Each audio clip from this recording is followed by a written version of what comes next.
Y uno de los temas que vi hace tiempo era el señor ¿no? Parravicini, si no me equivoco en el apellido, y de él no Sí, conozco nada, ¿no? Supongo que es argentino y no sé si sea vidente, profeta o qué. Y entonces, como dije, pues le voy a preguntar a Cristian para que me ilustre a ver qué hay con ese hombre, ¿no? sí, en realidad, Benjamín Solari Parravicini se llama, fue, digamos, nombrado de alguna forma por algunos como el Nostradamus argentino, Ujú. a pesar de que él, en realidad, muy poca gente sabe, yo lo estudié por varios años al tema de él, porque bueno, obviamente siendo de nacionalidad argentina y todo, al empezar con este tipo de informaciones y conocimiento, me pareció interesante la obra de él, además porque tiene de un 100% de psicografías escritas, digamos que un 70%, 80% ya están cumplidas. O sea, fueron, digamos, psicografías y escritos que ya han pasado en la historia, tanto de Argentina como del mundo. Entonces, y a cabalidad, se cumplieron a cabalidad, o sea, no hubo ninguna, no encontré ninguna que el tipo haya o el hombre haya fallado, digamos, en su predicción. Pero más allá de eso, lo interesante de comprender es que no son predicciones de él. O sea, la gente se cree o es profeta. Y hablaba mucho en una revista de los años 60 que era muy conocido en el ámbito de los ovnis, digamos, Ajá. y él era amigo, además era amigo íntimo de Parravicini, y él participaba mucho con muchas cartas que escribía para la revista, aparte de las psicografías que hacía. Y él, bueno, ahí cuenta en la revista y en unas cartas que también hay que le escribía a un amigo que es uno de los que, yo no sé si está con vida todavía, de origen alemán, que es depositario de parte de sus trabajos, o sea, Parravicini le dejó parte de su trabajo, de su psicografía, la dividió entre varios depositarios, no le dio todo a uno. Y un baúl, cuando él murió, cuando él falleció, un baúl con muchas psicografías que no vieron la luz, en esa época estaba gobernando el los militares aquí en Argentina, para el año 74, cuando él falleció, fueron a su casa, a su departamento. Él tenía una casa de campo, que era familiar, ¿no? Que era de la familia, y tenía un departamento también en Buenos Aires, en plena capital. Fueron a su departamento en plena capital y se llevaron toda esa documentación, todo ese baúl completo. Y cuando lo estaban haciendo, su amigo Pedro Romaniuk, que además fue un discípulo de él, ex piloto, y bueno, que escribió varios libros también sobre el tema profético, quiso impedir, digamos, que se lleven esa información. Y bueno, y los militares le dijeron que ellos tenían órdenes y que cualquier cosa hiciera el reclamo pertinente con las autoridades pertinentes. Obviamente, ese baúl nunca más se logró recuperar, fue a parar a manos de ellos y quién sabe en manos de quién estará, pero nunca más se logró recuperar. No obstante eso, Parravicini, de lo que se conoce, escribió más de 1000 psicografías. Pero lo importante es lo que él comenta a la revista y en sus Ujú. cartas a su amigo alemán, Sigurd, que él siempre comentó y lo dijo bien claro, que él no era intérprete de eso que escribía, él no lo sabía interpretar. Solamente él le hablaban telepáticamente, estando totalmente consciente. Por eso hay otras informaciones que dice que él entraba en trance y demás, que son ficticias, porque él mismo de su propia boca lo dice. Él totalmente consciente recibía mensajes telepáticos, y de esto da fe su amigo Fabio Serpa, que varias veces, en varias ocasiones, estuvo en la casa de Parravicini, y él le decía, disculpame unos minutos, y se iba unos metros más allá donde tenía un escritorio, se sentaba en el escritorio, estaban tomándose un vermú con este amigo, y él lo veía en el escritorio y estaba totalmente normal, y de repente escribía, digamos, escribía lo que le dictaban. El dibujo, él menciona también que él ponía la mano, agarraba la lapicera o virome o pluma o como se llame, y la escritura le movían, los trazos eran movidos automáticamente, su mano era movida automáticamente para hacer los trazos. O sea que ni siquiera los dibujos eran de él. Y él tenía una serie de, digamos, de guías espirituales, como él lo llamaba, que estaban en otra dimensión, seres aparentemente por los frutos que dejó de luz, que lo contactaban, pero el más importante, que convivía prácticamente todos los días con él y charlaban en largas horas, porque tenían conversaciones privadas muy, muy largas, era Fray de Aragón. O sea, este ser se describe como una persona que vivió físicamente en la edad medieval, allá por el 1500, que era un fraile, que bueno, justamente él da su nombre, Fray de Aragón, y que es el que más contactaba con él y el que digamos, le impuso de alguna forma la misión de escribir lo que él le iba a dictar. Cuando él era muy chico ya tenía una percepción. El padre de él era psicólogo o psiquiatra, no recuerdo bien, y pensaba que su hijo tenía algún problema. Justamente hay una pequeña reseña que te voy a leer que menciona esto, la preocupación del padre. Y bueno, le hicieron un montón de estudios. El padre tenía obviamente conocimiento y tenía contactos como para hacerle todo tipo de estudios psiquiátricos, y determinaron que el niño era un niño normal, que no tenía ningún problema, que el tema era que tenía una percepción, digamos, de alguna manera un poquito más desarrollada de la que tenemos nosotros actualmente, que no se le había desarrollado por algún motivo. Y él, como a la edad de 30 años, él le pasaban cosas desde chico, pero como a la edad de 30 años le llegan estos mensajes, y él, como no interpretaba y no sabía de qué se trataba y no sabía lo que estaba escuchando, quién le hablaba ni nada, los desechaba. O sea, los escribía, pero después los empezó a desechar, a tirar. Las primeras psicografías de él mismo lo cuenta, las desechaba directamente. Hasta que una noche él va a su casa, quinta, y no había luz. Él comenta que no había luz en toda la quinta. En esa época se usaban los famosos, lo que nosotros llamamos aquí tapones, que eran, se conectaban al tablero, eran como unos fusibles, que se conectaban al tablero roscados de cerámica, y se habilitaba la luz.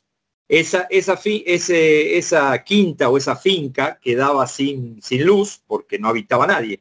Entonces él se iba ahí porque ahí estaba tranquilo, no lo molestaba a nadie, y se iba a pasar los fines de semana.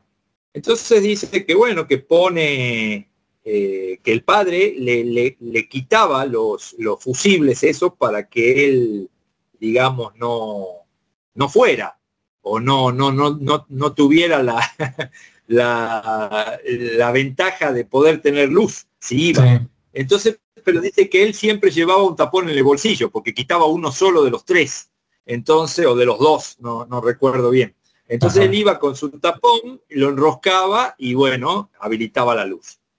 Y dice que una noche, estando en su cuarto, ya preparándose para dormir, entra al cuarto sin luz y se disponía a prender, a encender la luz, y lo agarran de atrás, digamos, de la parte del hombro, y como que lo tiran para atrás y lo hacen caer. O sea, se trastabilla y se cae.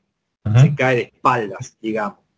Entonces la voz esta le dice que ya le venía hablando y él desechaba los trabajos, le dice que él, digamos que tenía la misión de entregarle una información, esta voz, a él, y que él, a través del modo que él pudiera, tenía que tratar de hacer llegar esa información a la gente, porque era una información importante para el ser humano. Entonces le aclara un par de cosas. Fue medio así brusco, porque él, claro, no quiso hacer caso primero a lo que le venían marcando. Entonces, bueno, desde ahí él empieza a anotar lo que se le dictaba, a dibujar por escritura automática. Cuando le movían la mano, empieza a hacer las psicografías y las empieza a guardar. Las empieza a encarpetar y las empieza a guardar ordenadamente. Y de ahí comienza, aproximadamente en el año 36, 1936, comienza él ya en forma veraz a guardar todo el trabajo. Eso, yo creo que desde el año 30, unos 6 años antes, ya recibía información, pero no la guardaba. Y el año 36, de 1936 a 1974, o sea que estamos hablando de muchos años, lo acompañó este guía, Fray de Aragón, que conversaba con él, tenían largas charlas, y lo acompañó con información durante toda su vida hasta el día de su muerte, digamos en 1974. Él nace en 1898, si no estoy mal. Si no, a ver, 1898, exactamente, un 8 de agosto de 1898, y fallece un 12 de diciembre de 1974 a los 76 años. Entonces, bueno, eso es básicamente su vida. Y uno, cuando empieza a estudiar la vida de este hombre, acá pasa lo siguiente. Hubo muchas profecías o psicografías que gente que las estudió o las trató de interpretar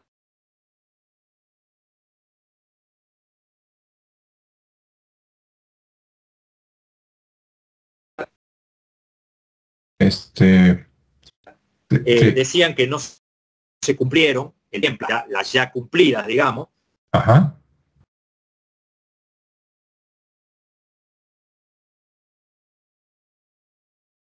Hola. Sí, se cortó por un momento. Sí, por un momento.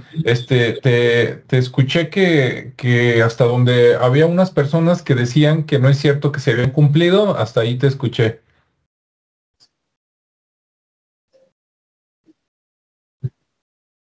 Claro, bueno, había unas personas que decían que no tenían cumplimiento su psicografía, pero porque eran mal interpretadas o porque faltaban tiempo para que se cumplieran. Entonces le trataban de dar una interpretación en el momento que las leían y por ahí todavía no se habían cumplido. Pero hay psicografías, por mencionarte algunas de las más importantes, como las caídas de las Torres Gemelas, que él digamos, a él le pasaron esa información. También la primera perra laica en llegar a la Luna. Estamos hablando que todas estas psicografías eran unos 20 o 30 años antes de que sucedieran los acontecimientos. O sea, mucho tiempo antes. la guerra de Cuba, Fidel Castro, antes de que, cuando Fidel Castro todavía debía ser un niño, él ya pronosticaba, lo nombraba como cabeza de barba que encenderá las Antillas. El monumento será atacado 2 veces en el tema de las Torres Gemelas en Nueva York. La perra laica en el espacio, la primera mujer astronauta en el espacio, y así cientos de psicografías que en el tiempo, después visto y bien interpretado, tuvieron cumplimiento a cabalidad.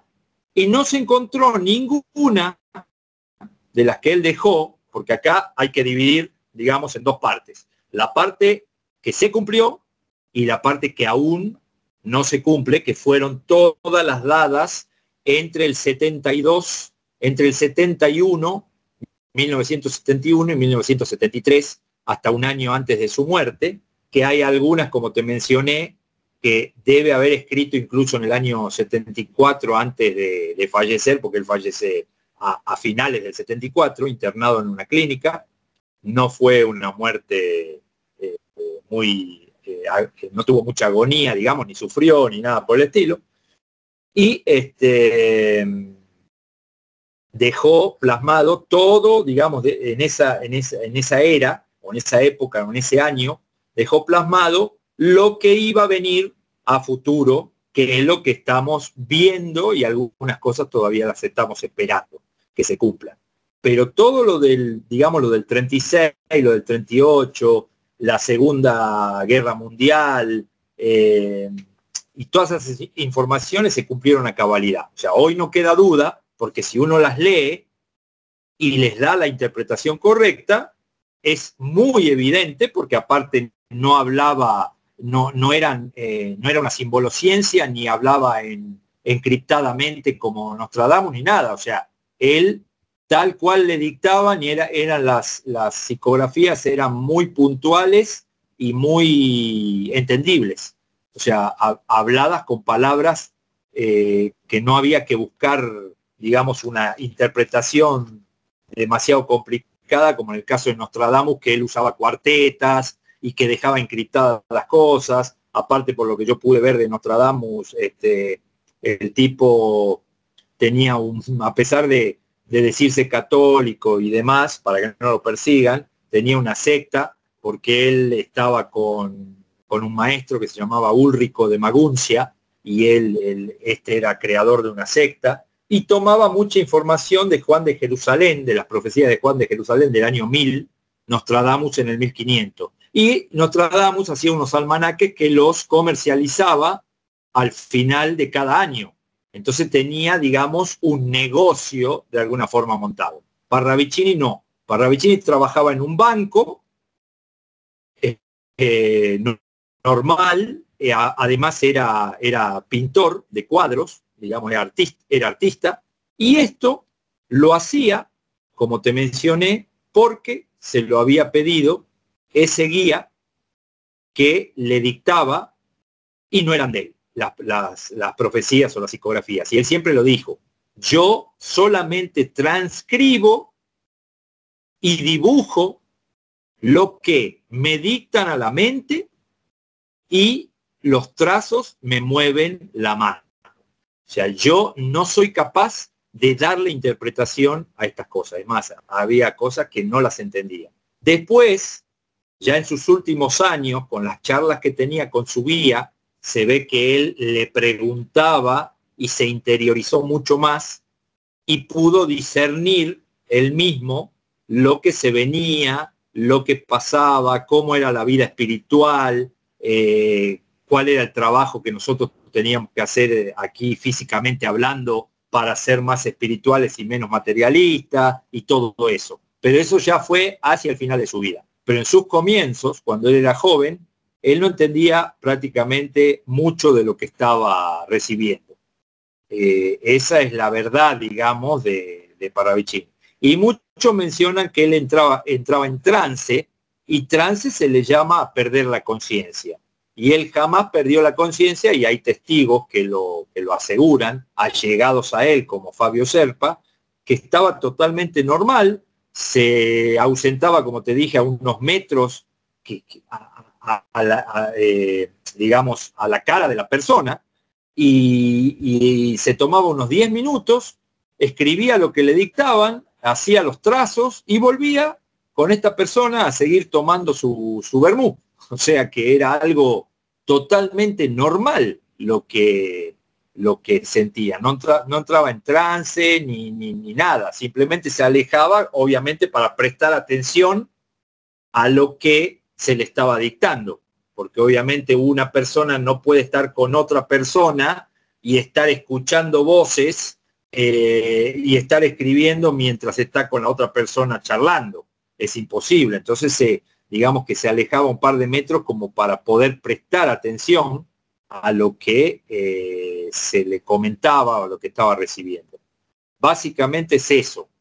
Y yo le tengo mucho respeto, es una persona muy respetada para mí, y bueno, acá en su tierra, mientras estuvo en vida, no le prestaron la atención debida, hasta que empezaron a sucederse cosas que fueron muy evidentes y que él dejó plasmada muchos años antes. Por ejemplo, él 20 años antes pronosticó, o mejor dicho, le informaron que en una aldea de España se iba a aparecer la Virgen, que fue la aparición de Garabandal 20 años antes de que sucediera. Así, la Virgen se aparecerá en una aldea de España. Y bueno, dice otras cositas más que ahora no recuerdo. Y fue así. O sea, la psicografía, lo que él dejaba plasmado, se cumplía a cabalidad. O sea, no había forma de dudar de lo que él había dejado escrito. O sea, porque uno podría decir, a ver, no, pero esto se le puede dar otra interpretación. No, era un pueblo, San Sebastián era un pueblo, una aldea, justamente, de España, San Sebastián de Garabandal, y justamente él dijo eso, no dijo textualmente San Sebastián de Garabandal, pero dijo una aldea de España, porque así se lo dictaron, y tal cual, 20 años antes. Y así te puedo nombrar cientos de psicografía que fueron cumplidas a cabalidad y que son además muy, como te digo, muy claras. No es que le tengas que dar una interpretación de buscarle el sentido. Quizá el dibujo, sí, uno en algunos casos le puede buscar el sentido al dibujo, pero no a lo escrito. Lo escrito era muy, muy puntual y muy claro, y no había que estudiarlo mucho para darse cuenta. Simplemente que tampoco es conveniente, que esto yo lo hice de esta manera, tratar de entender las psicografías de Parravicini tomando una individualmente. ¿Por qué? Porque, por ejemplo, él habla de un periodo de 5 meses de la tribulación final cuando se acerca a ese planeta que chocará magnéticamente con la Tierra. Y si vos agarrás a ese número 5 que él pone, o 5 meses en algunas otras psicografías, pero hay muchas que no dice 5 meses, como mencionan algunas, sino que dice solamente encontrás el número 5. Y en otras encontrás el 5 con la palabra meses. Entonces, ¿qué pasa?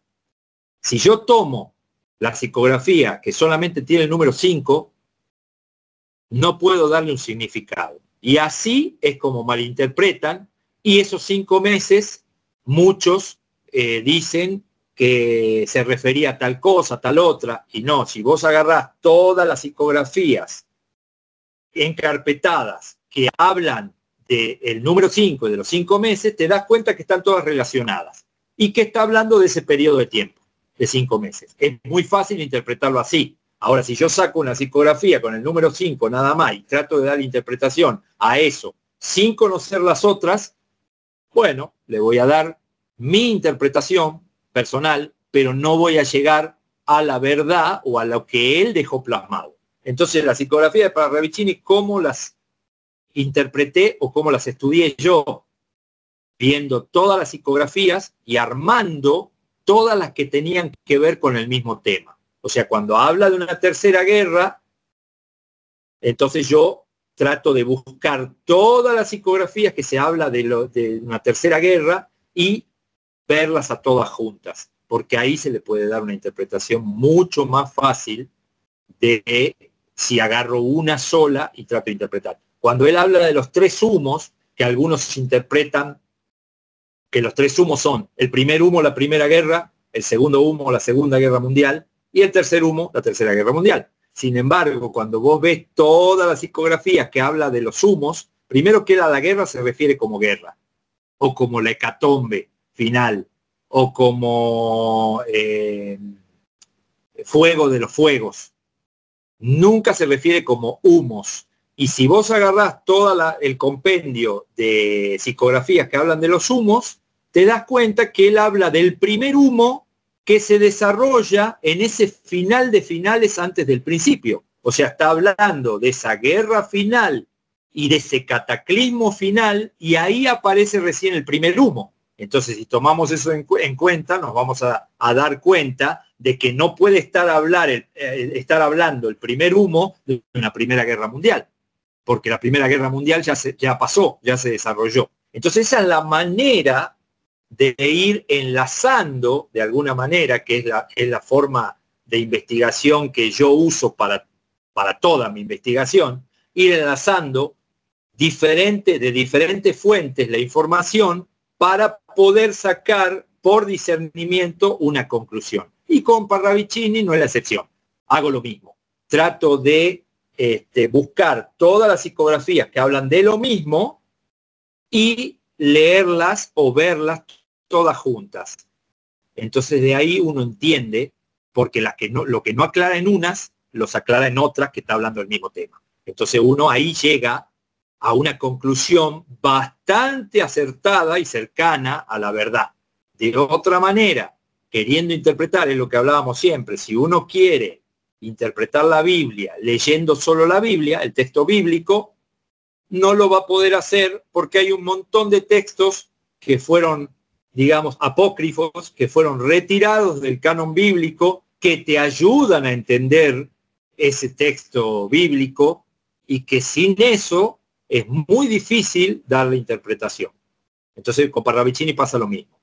Vos no podés dejar afuera informaciones que hablan del mismo tema y agarrar solo una porción de información y tratar de interpretar eso, porque entonces sí, le vas a dar cualquier interpretación y cada uno le va a dar su interpretación, que es lo que hacen en los foros y en los lugares donde se estudia Parravicini. Yo veo que hay mucha gente que sí tiene claro cómo estudiar Parravicini, pero veo muchísima más que no tienen ni idea y que tiran sus conclusiones así al azar de lo que ellos interpretan viendo un solo documento. Y es imposible así hacerlo. Por lo menos no en el desarrollo conciencial que nosotros poseemos hoy.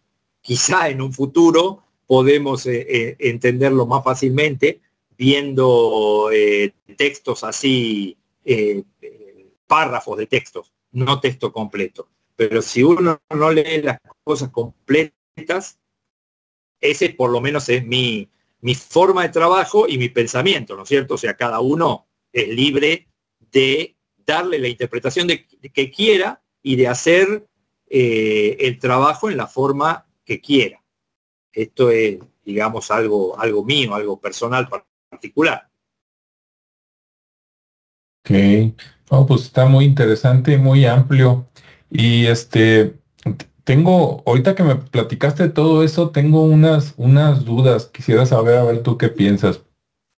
Primero, en sus primeras, las psicografías, ya con lo que me contaste, me queda claro que era una combinación de dibujos o trazos con texto, ¿verdad? O sea, a veces eran palabras con dibujos. Exacto. Ok. Exacto. Si al principio todavía no tenía, digamos, ese contacto con el sacerdote, el fraile que se manifestaba a través de él, ¿cómo podía saber la interpretación de lo que hacía? O sea, al principio no tenía idea y conforme avanzó, digamos, esa relación, él fue dando la interpretación o alguien más le dio interpretación. cómo fue? Es que él en realidad no interpretaba.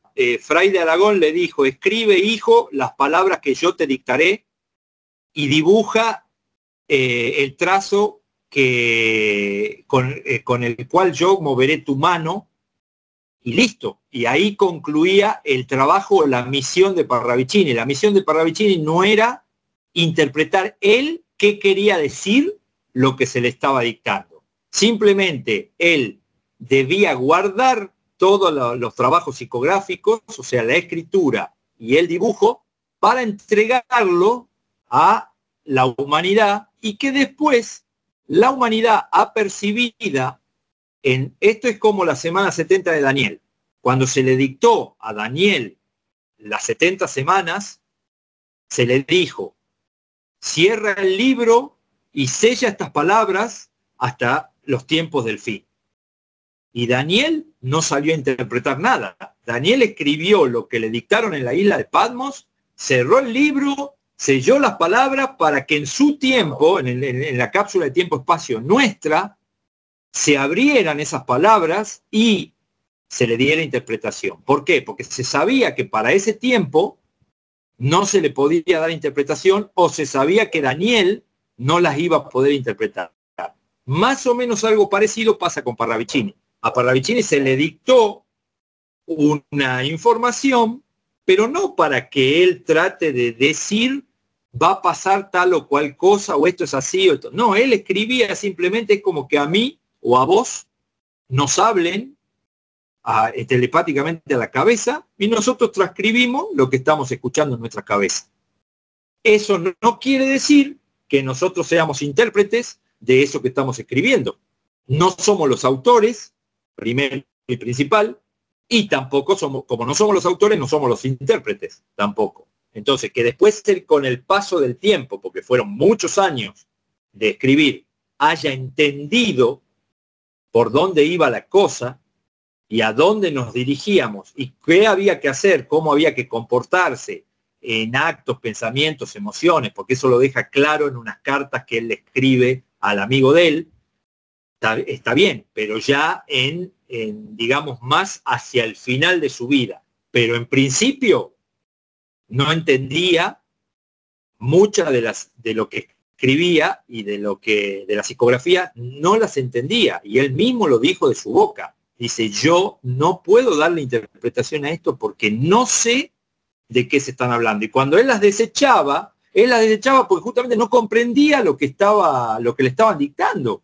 No entendía nada. Vos imaginate para el año 30, para los años 30, este tipo de información que recién se plasma, digamos, de los 60 para adelante, todas más o menos la psicografía de lo del 45 para adelante, arrancando de la Segunda Guerra Mundial, él no tenía ni idea. Por ejemplo, si a él le decían que una psicografía que la escribe en el año 40, si no estoy mal, que las Torres Gemelas iban a ser atacadas, el monumento de Nueva York será atacado 2 veces, todavía no estaban ni construidas las Torres Gemelas. Entonces, ¿qué interpretación le podés dar vos a eso? Si todavía en el tiempo, en la cápsula de tiempo-espacio, eso no pasó, esas torres no existían, y él en el dibujo psicográfico, ¿qué pasa? ¿Por qué se le atribuye que son las Torres Gemelas? Porque él dibuja 2 edificios altos, juntos.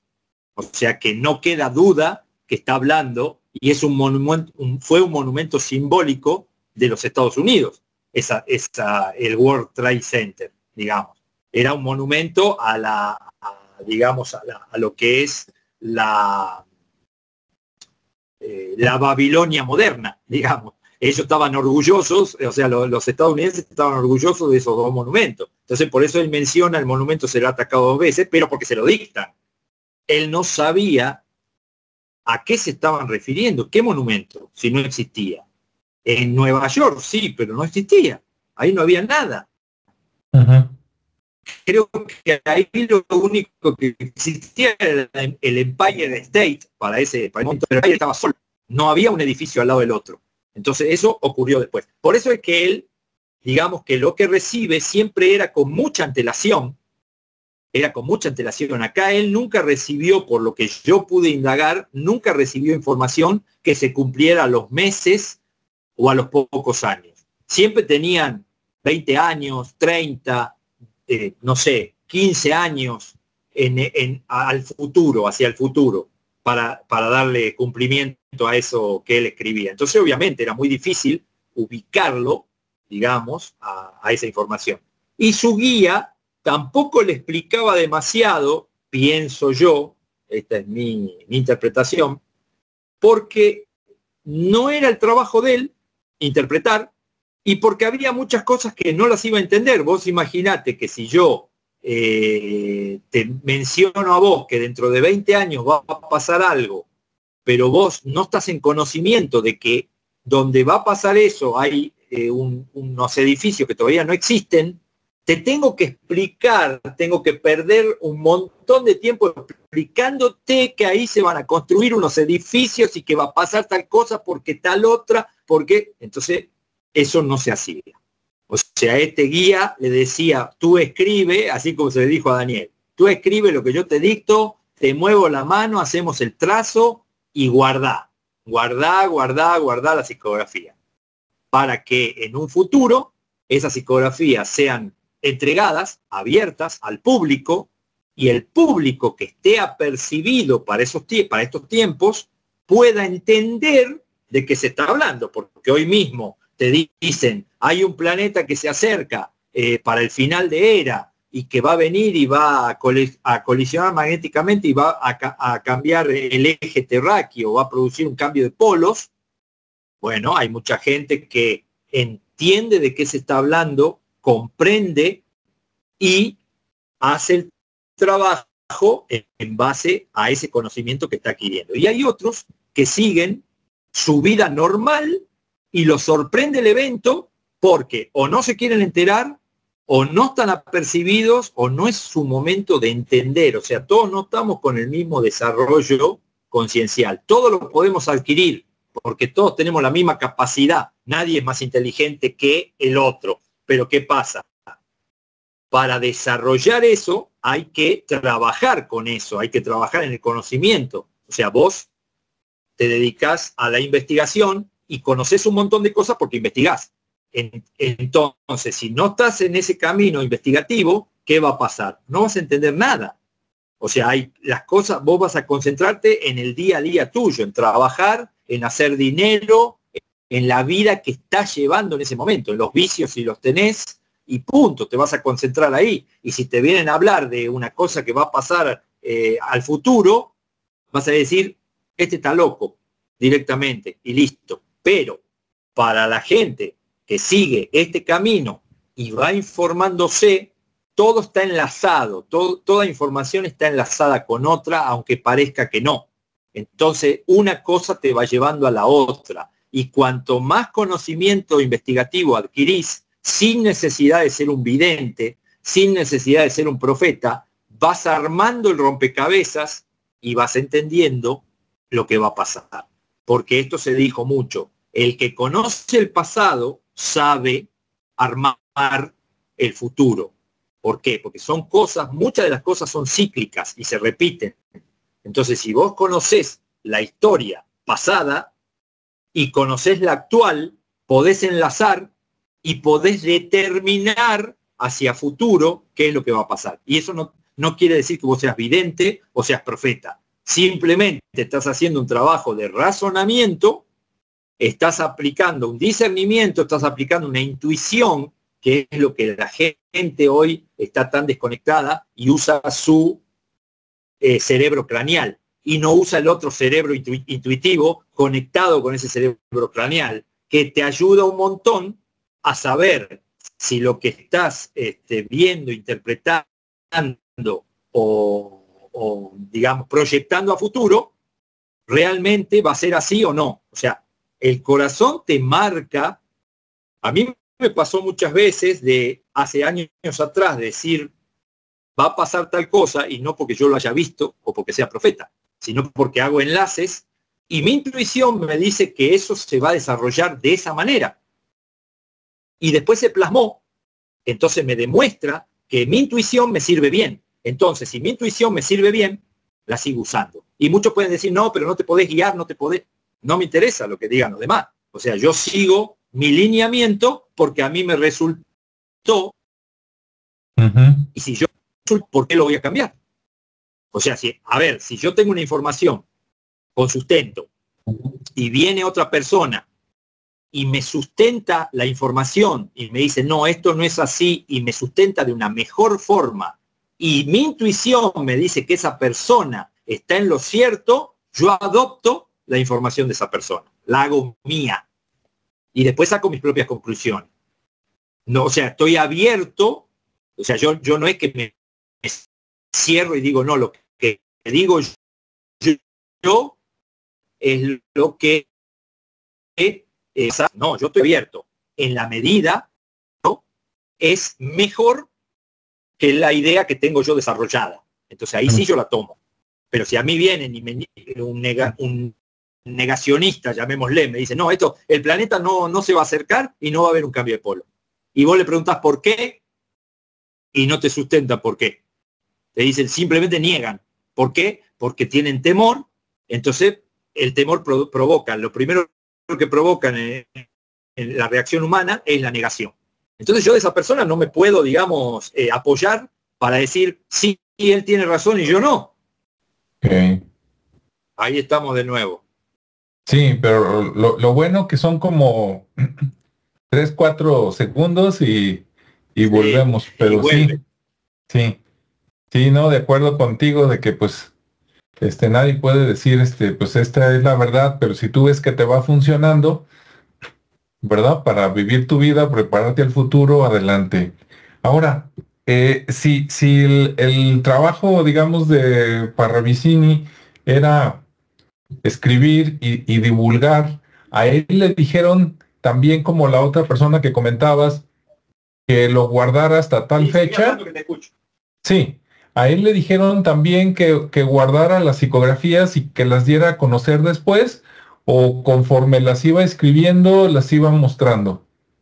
Sí, la pregunta era que si a él, su guía, le dijo que guardara las psicografías y que las mostrara en una fecha posterior, o conforme iba escribiendo, él las iba divulgando, las publicaba, o cómo hacía para darlas a conocer. No, su guía le decía que él las encarpete, las vaya encarpetando en orden de cómo las iba él recibiendo. Y bueno, que a futuro, yo no sé, eso ya no me consta, que le haya dicho que a futuro se la entregue a tal o cual. Hay una carta que sí menciona que un muy buen amigo de él, este alemán Sigurd, que lo apoyaba muchísimo, el guía lo menciona y le dice que era un muy buen amigo y que él iba a seguir un poco, digamos, el trabajo de Parravicini, pero no en cuanto a escribir nada, sino a la divulgación de lo que él venía guardando y encarpetando. Entonces, como que el guía le decía, de alguna forma, en qué personas podía apoyarse para luego entregar todo ese trabajo. Ese trabajo él lo entregaba, pasaban unos años, me imagino, y los iba entregando, porque lo que yo tengo conocimiento es que salió mucho de su trabajo, se empezó a dar a conocer con esta revista Conocimiento de la Nueva Era a partir de los años 60, más que nada. O sea que todas las psicografías entre el año 30 y 60, o el año 36 y 60, digamos que él las venía recopilando. Y recién se empezaron a lanzar en la editorial de esta revista para años 59, 60, por ahí. Se empieza. Ok.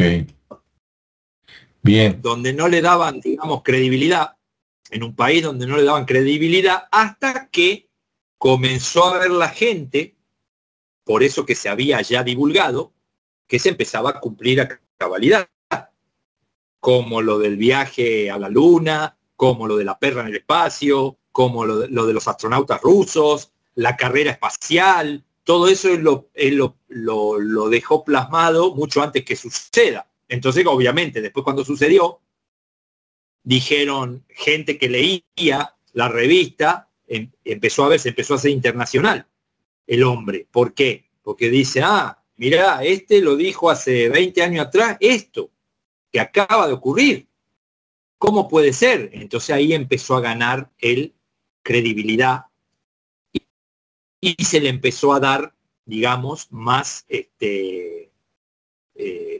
prestar más atención a su trabajo, cuando que antes era tomado por loco. Él lo dice que desde el padre, desde que él era chico, él era tomado por loco. Y él, sin embargo, como era, digamos, llamémosle psíquico, porque la persona que tiene la capacidad desarrollada de recibir mensajes telepáticamente, digamos que puede ser psíquico. Entonces a él lo venían a consultar para saber cosas privadas a algunas personas.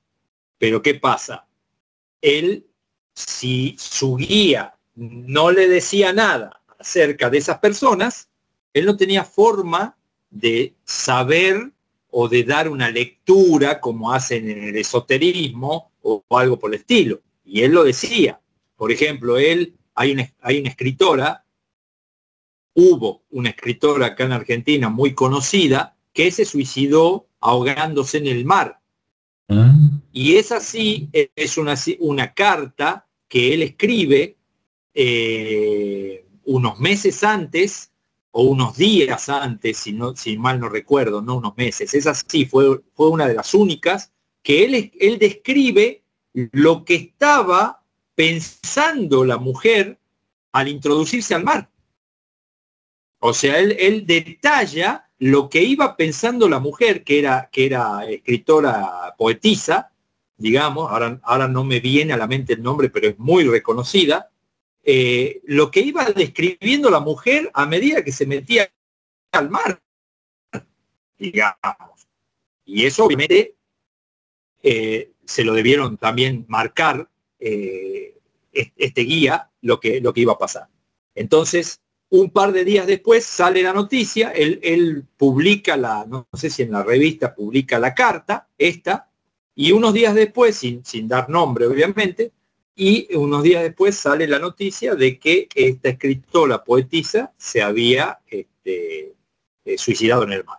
Digamos, se había metido tal cual, se había metido ella sola al mar y se había ahogado. O sea que cosas así hay un montón, como para no, digamos, prestarle atención. ¿No es así? Entonces, bueno, yo tengo un párrafo acá que te quería compartir de cuando él era chico, a ver si lo tengo a mano acá para leerte. Vos me seguís viendo, ¿no es cierto? Sí. Bueno, perfecto.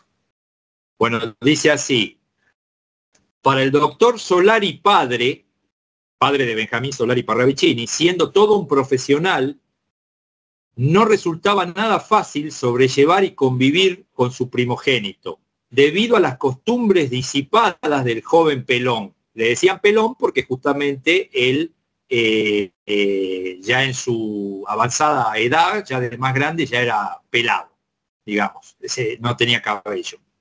Muchos años después, el clarividente, en un reportaje, recuerda, el mismo Solari Parravicini, Benjamín, en un reportaje, recuerda aquellos años de juventud diciendo: me gustaba la vida divertida, el arte, la pintura, el ambiente artístico, y mi padre se oponía a ello. Quería que fuera médico y me trataba de atorrante. Atorrante aquí es una palabra que se usa para decir, para denigrar a alguien que es un vago, que no hace nada, que no quiere trabajar, digamos. De bohemio, me trataba de bohemio, cosa que en realidad todavía sigo siendo. Llegué a hacer con gran esfuerzo un año de Derecho en la universidad. No me gustó e hice un año de medicina. Fue peor, dice. Al punto que un día mi padre me dijo: yo no quiero vagos en mi casa. Si no estudias, te vas. Entonces mi madre me decía: no te preocupes, que ya iremos a la quinta, era la casa que tenían en el campo, y te vas a quedar tranquilo.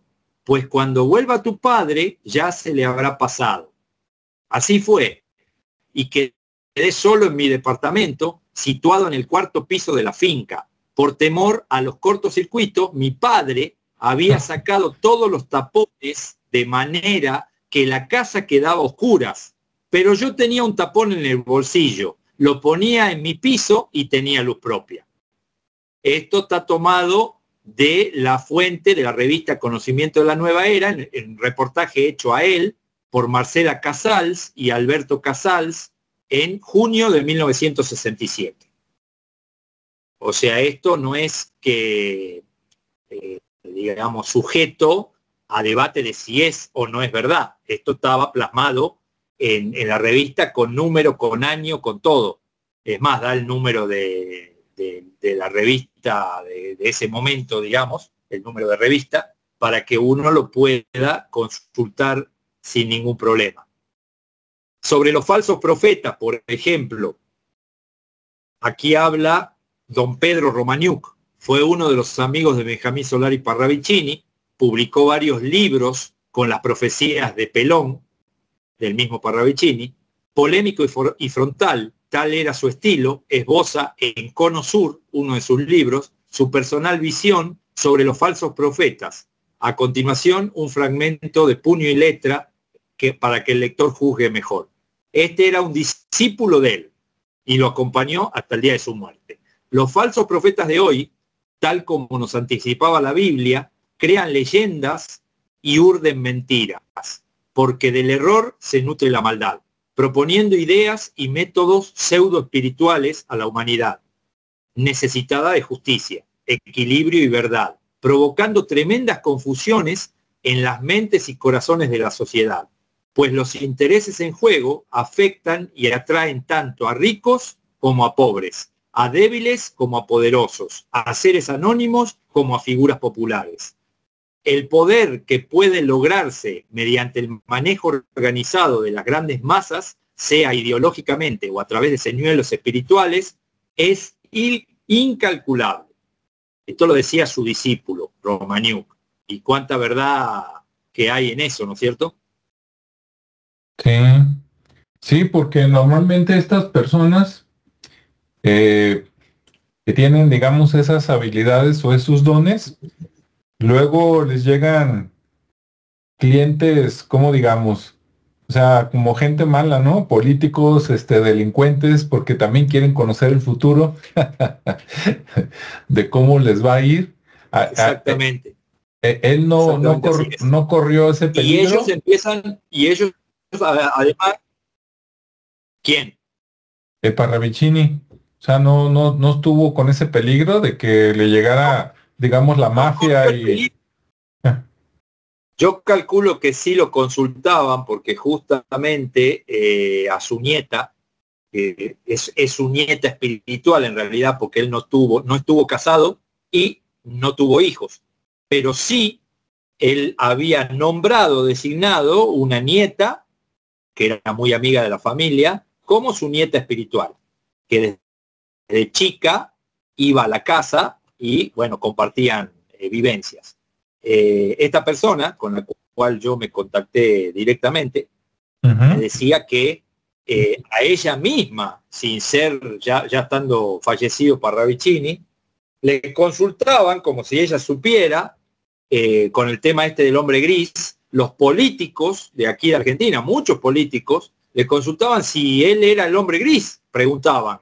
Y ella le decía, yo no sé quién pueda ser el hombre gris, y aparte es apolítico, es una persona apolítica, como ya lo dijo Don Orione, o San Orione, que fue otro sacerdote que vivió contemporáneamente en la época de Parravicini, que era italiano, pero vivió mucho tiempo aquí en Argentina y formó varios cotolengos donde daban de comer a los niños y los vestían, además. Uno incluso está en la provincia de Tucumán, muy cercana a la mía, todavía existe, y otro está en Claypole, en una localidad en Buenos Aires.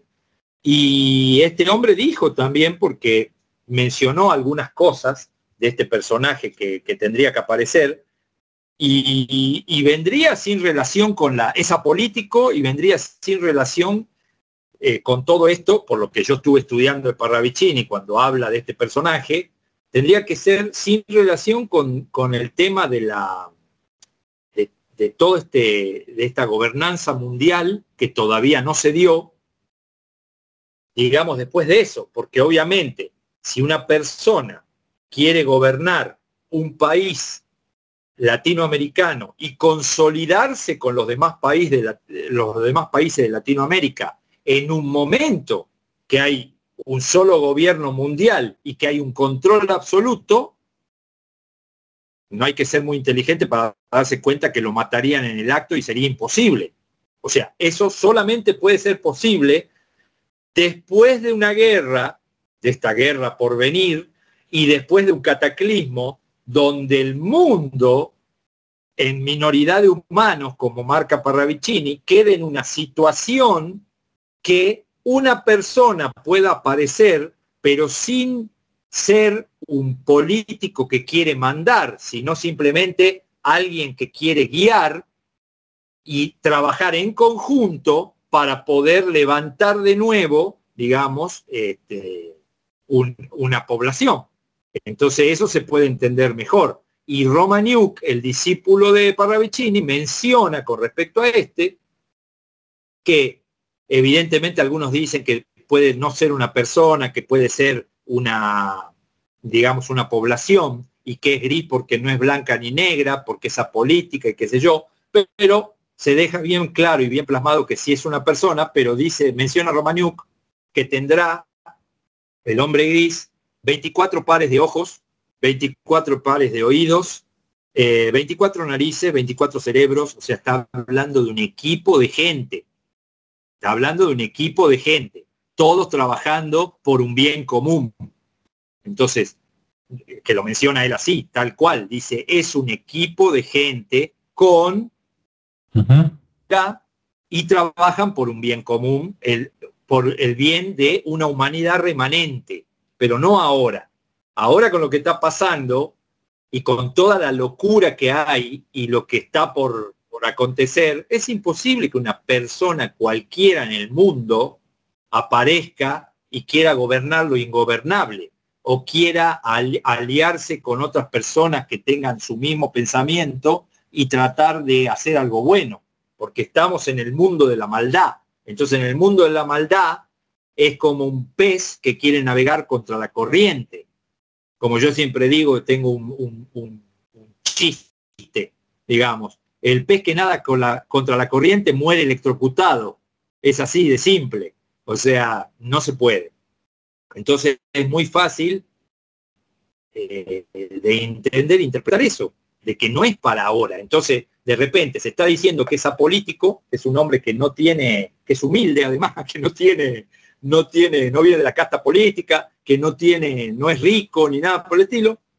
Y los políticos le estaban preguntando a esta nieta de Parravicini, esta nieta espiritual, si ellos eran el hombre gris. Entonces dice, yo tuve que darme de baja de las redes y todo, porque incluso recibió amenazas, porque encima se violentan con ella cuando ella no le da lo que ellos quieren, digamos, de alguna forma.